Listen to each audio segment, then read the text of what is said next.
my name's Kamilla Elliot. I'm a professor of literature and media at Lancaster University, and today I'm going to be talking to you about 5 things you should know about Romeo and Juliet. First, the young Shakespeare was showing off when he wrote this play. He wanted to display his skill with words. He used highly stylized language, which makes it a bit harder to read than some of his later plays where he was more relaxed. There's loads of wordplay and lots of poetic devices. When the subtitle of this play, when it was first published, was an excellent conceited tragedy, it didn't mean arrogant, it meant it had loads of poetic conceits in it, or displays. If you want to know more about Shakespeare showing off and the language and how the language works, please see the longer video on our YouTube channel, Introduction to the Language of Romeo and Juliet. And yet there's a point, it may be tongue-in-cheek. If you go to Act 1, Scene 2, you'll see Romeo showing off with his language in abysmal ways, trying to write love sonnets to Rosaline. There's a longer video also for that, Romeo and Juliet, Language and Courtship. Number 2, Shakespeare did not make up either the plot or the characters. Even the tiniest details of the plot, like going disguised to a ball, are all in his sources. His play and most of his plays were adaptations of other plays, other poems, and fiction. People knew the story. And this is why you get in the prologue telling us the whole story. Here's the story, we already know it, just reminding you. So what's new? This is the third thing to know about Romeo and Juliet. People have talked about the characters, even though the names are the same and the roles are the same, they come from the same families, they have the same professions, you've got the nurse, you've got the friar. There's something about the characters that a lot of people found dazzlingly new. Richard Grant White wrote in 1857 that the characters in the sources that Shakespeare used are heaps of dry bones till he clothes them with human flesh and breathes into them the breath of life.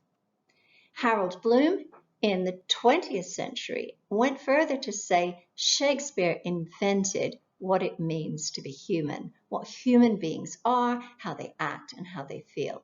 Before that, a lot of people argue characters in stories were puppets. Now you can argue against this, but this is something a lot of people think. You may disagree. Characters were created out of language. So we're bringing together some of our 5 things. That his language did new things in terms of creating characters.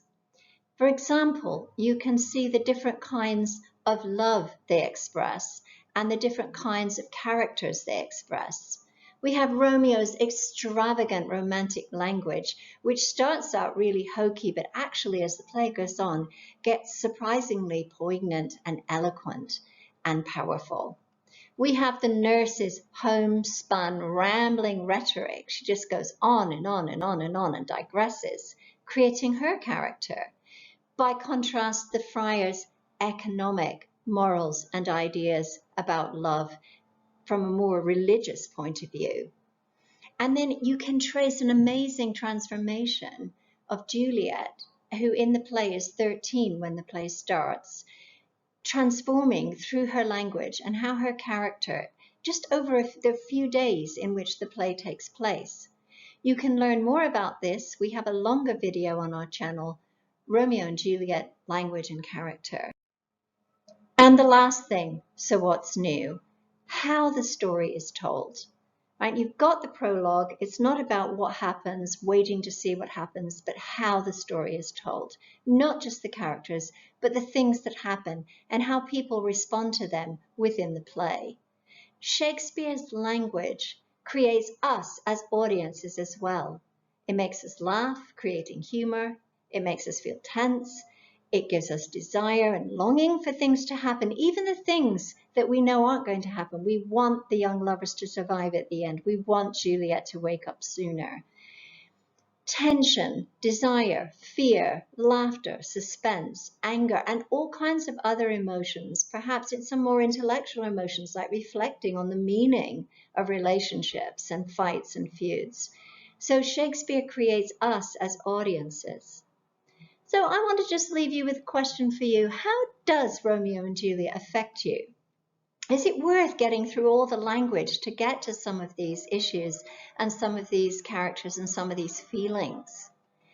Do you prefer to read the story or do you prefer to see it performed, and why? So thanks very much for listening to 5 things I think you need to know about Romeo and Juliet.